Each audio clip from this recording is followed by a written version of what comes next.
Здравствуйте, друзья! Для чего людей заставляют работать?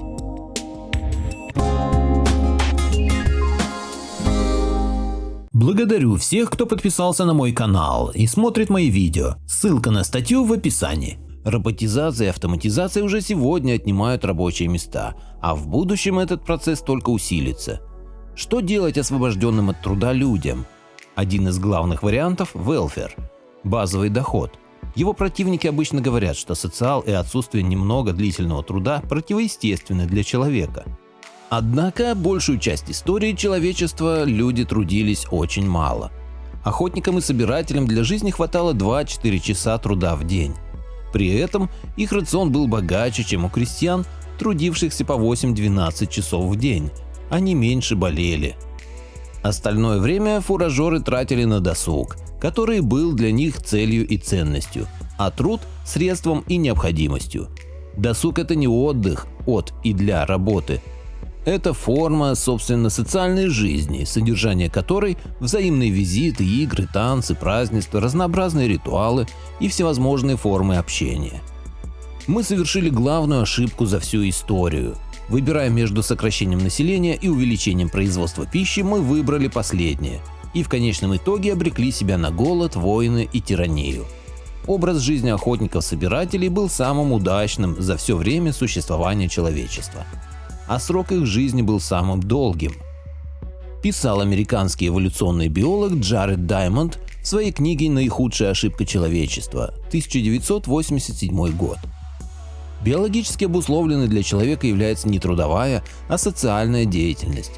На протяжении большей части своей истории люди практиковали присваивающее хозяйство, позволявшее получать максимум продуктов при минимуме трудозатрат.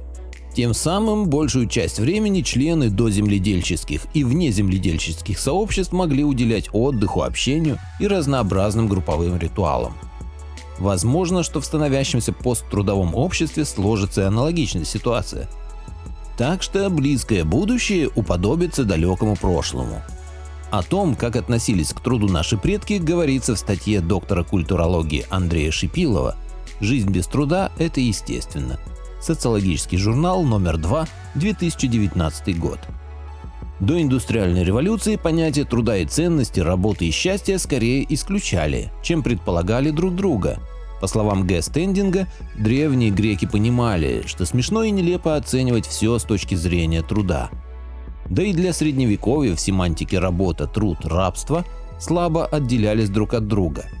Это имеющее отрицательную ценность занятия низших сословий и классов рассматривалось как диаметральная противоположность праксиса досуга, то есть самоцельной деятельности высших.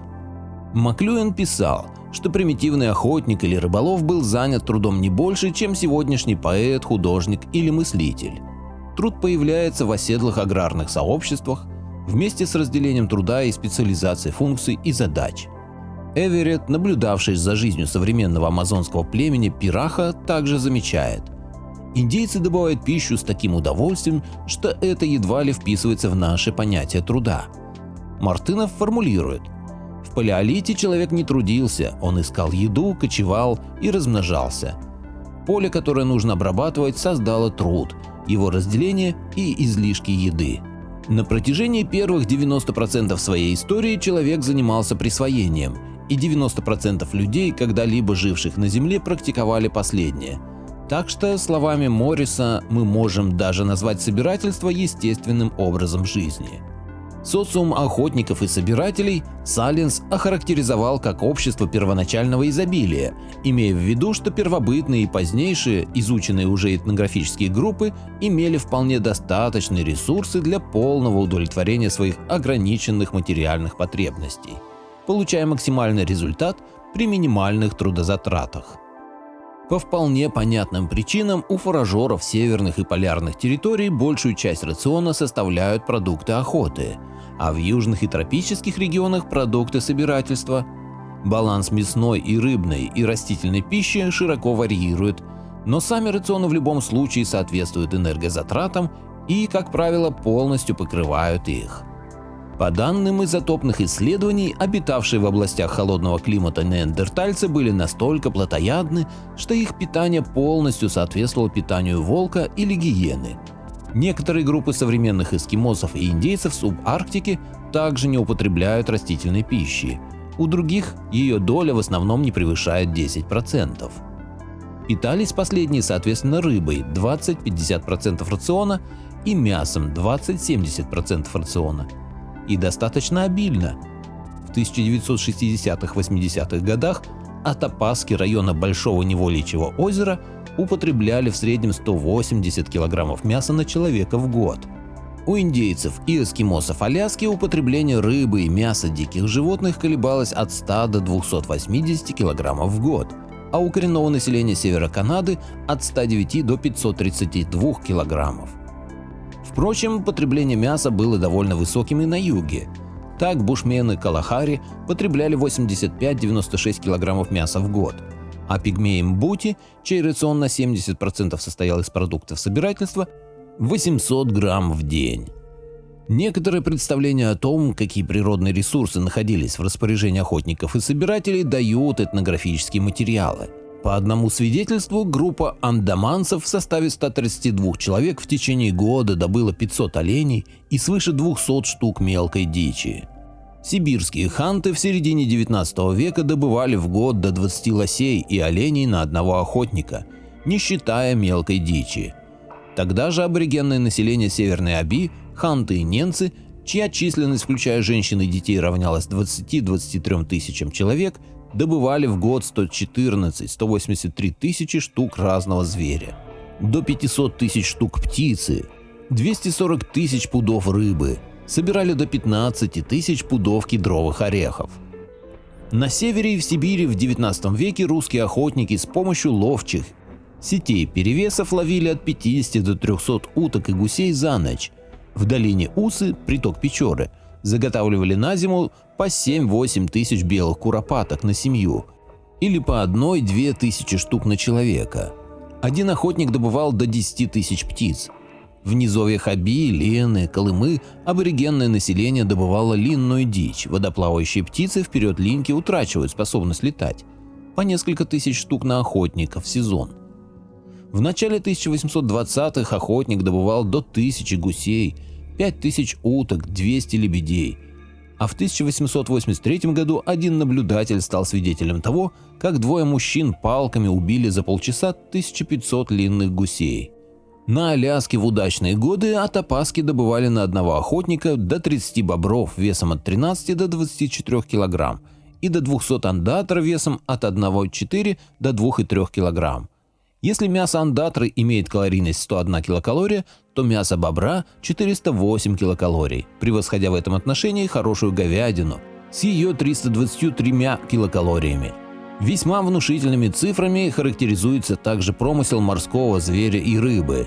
На севере Гренландии в 1920-е один охотник добывал в среднем 200 тюленей в год. Калифорнийские индейцы добывали в течение одной ночи до 500 лососей на 6 человек во время нереста. Племена Северо-Западной Америки запасали на зиму по 1000 лососей на семью и по 200 литров жира на человека. Примитивные охотничьи-собирательские группы питались и больше и лучше, чем домашние земледельцы. Земледелие стимулировало демографический рост и увеличивало плотность населения. С 9500 года до нашей эры до 1500 года нашей эры население мира увеличилось в 90 раз, примерно с 5 миллионов до 450 миллионов человек. Причем в аграрном обществе с его мальтуазионистскими законами рост населения обгонял увеличение производства продовольствия, поэтому на долю крестьянина доставалось меньше, чем на долю фуражера. Рацион традиционного земледельца на 2/3, а то и на 3/4 состоит из одного или нескольких продуктов растениеводства – пшеница, рис, кукуруза, картофель и тому подобное, богатых углеводами, чем обеспечивается высокая калорийность, но снижается пищевая ценность ввиду выраженного дефицита белков, особенно животных, витаминов, микроэлементов и других необходимых организму веществ. Также развиваются специфические земледельческие болезни, в первую очередь кариес, также цинга, рахит. Животноводство при сравнительно крупных размерах постоянных поселений и скученности проживания служит источником инфекционных зоонозов – бруцеллез, сальмонеллез, пситокоз и зооантропонозов, эпидемических болезней, изначально приобретенных людьми от домашнего скота и в дальнейшем эволюционировавших, таких как корь, оспа, туберкулез, тропическая малярия, грипп и другие. Жившие небольшими, подвижными и часто сезонно-дисперсными коллективами охотники и собиратели этих заболеваний не знали, были выше ростом и в целом отличались лучшим здоровьем по сравнению с сообществами, перешедшими к производящему хозяйству, в силу чрезвычайно разнообразного рациона, включавшего до сотни и более видов пищи растительного и животного происхождения. Переход к производящему хозяйству не был исторически неизбежным, произойдя самостоятельно лишь несколько раз в нескольких регионах Земли под воздействием сложного сочетания экологических и социокультурных факторов. Ни практически оседлый образ жизни, ни приручение животных, собака, олень, верблюд, ни даже появление и развитие квазиземледельческих орудий и технологий не являлись гарантией такого перехода.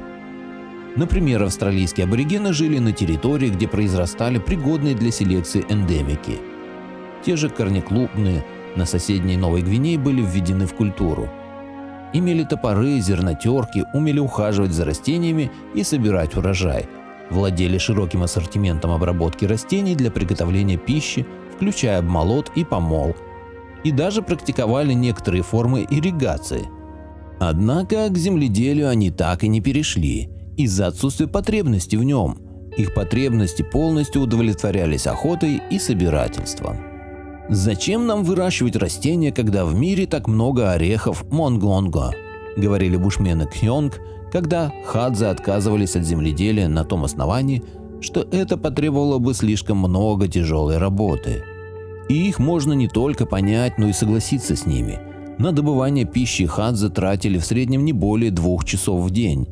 Кхонг от 12 до 21 часа в неделю, тогда как трудозатраты земледельца равняются 9 часам в день, а рабочая неделя в современных развивающихся странах достигает 60 и даже 80 часов. Примерно столько же времени тратили на охоту и собирательство и другие изученные антропологами группы добытчиков. Бушмены Гви не более 3-4 часов в день, столько же Палиян, Южная Индия, австралийские аборигены и индейцы американского юго-запада от 2-3 до 4-5 часов в день. Леви Стросс также отмечал, как показали исследования, проведенные в Австралии, Южной Америке, Меланезии и Африке, трудоспособным членам этих обществ вполне достаточно работать 2-4 часа в день, чтобы содержать семью, в том числе детей и стариков, еще или уже не участвующих в добыче пропитания. Сравните с тем, сколько времени проводят на заводе или в конторе наши современники. Что же делали эти люди в свободное от работы время? А ничего они не делали, если делом считать только труд. Как был описан в исследовании австралийских аборигенов Арнемланда, один из последних. Большую часть времени он тратил на разговоры, еду и сон. В других наблюдавшихся группах ситуация не отличалась от описанной. Мужчины, если они оставались на стоянке, спали после завтрака в течение 1-1,5 часов, иногда даже дольше. Также, возвратившись с охоты или рыбной ловли, они обычно ложились поспать, либо сразу по приходе, либо пока дичь готовилась. Женщины, занимаясь собирательством в лесу, отдыхали, казалось, чаще, чем мужчины. Оставаясь на стоянке весь день, они тоже спали в свободные часы, иногда подолгу. Часто я видел, как мужчины целыми днями ничего не делали, а только сидели вокруг тлеющего костра, болтали, смеялись и таскали из огня печеный сладкий картофель, пишет Эверетт. Наряду с этим лежащее у истоков индустриальной цивилизации требование интенсивного труда, воспринимаемого как религиозно-морально-экономический императив, отвергается даже втянутыми во взаимодействие с ней группами, сохраняющими фуражерную ментальность и ценности. Для них важнее меньше работать, чем больше зарабатывать. И даже внедрение новых орудий или культур, увеличивающих производительность туземного труда, может повести лишь к сокращению периода обязательной работы. Преимущества будут служить скорее для увеличения времени отдыха, нежели для увеличения производимого продукта. Когда горцы Новой Гвинеи получили доступ к железным топорам вместо каменных, производство продовольствия у них возросло только на 4%. За то время этого производства сократилось в 4 раза, в результате чего существенно увеличилась церемониальная и политическая активность. Таким образом, для общества добытчиков, в противоположность обществу производителей, досуг является целью и ценностью, а труд – средством и необходимостью. Досуг – это не отдых от и для работы, это форма собственно социальной жизни, содержание которой – взаимные визиты, игры, танцы, празднества, разнообразные ритуалы и всевозможные формы общения. Социальное воздействие в пространстве горизонтальной и вертикальной иерархичности для человека естественно, так как он есть существо общественное. Если труд и отличает его от животных, то социальность сближает с ними, по крайней мере с нашими ближайшими сиблингами и ансесторами, то есть видовыми братьями и предками в семействе гоминоидов. Хочу напомнить, что мое мнение не всегда совпадает с мнением автора статьи. Поделитесь моим видео в соцсетях с родными, друзьями и знакомыми. Люди имеют право знать все точки зрения. Всем спасибо за внимание, буду рад вас видеть на своем канале снова.